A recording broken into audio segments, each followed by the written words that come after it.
प्रजापत्यावानो वेदथे सुजगमयाः अग्निर्जिह्वा मनवः सूरचक्षसो विश्वेनो देवा अवशागमन्निः भद्रं कर्णेभिः शृणुयाम देवा भद्रं पश्येमाक्षभिर्जत्राः स्थिरैरङ्गैस्तुष्टो वाग्गुंसस्तनोर्भिर्मसेमहि देवहितं जलायुः शतमिन्नो शरदो अन्ति देवायतरा नश्यकराः जरशन्तनूनां पुत्रासो जातपितरो भवन्ति मानो मध्यारीरिखर्तार्युर्गन्तोः अदतिर्द्यौरदतिरन्तरिक्षमदितिर्माता स पिता स पुत्रः विश्वे देवाः अदतिः पञ्चजनाः अदतिर्जातमदितिर्जनित्वम् आद्यौः शान्तिरन्तरिक्षगुं शान्तिः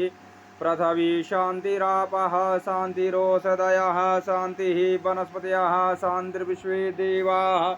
शान्तिर्ब्रह्म शान्तिः सर्वगुं शान्तिः शान्तिरेव शान्तिः श्यामा शान्तिरेधीयतो यतः समीयसे ततो नो अभयं कुरु सन्नः कुरु प्रजाभ्यो भयन्नः वासुभ्यासु शान्तिर्भवतु श्रीमन्मः गणाधिपतये नमः। ध्याये ध्यानं ध्यानार्थक्षतपुष्पं समर्पयामि।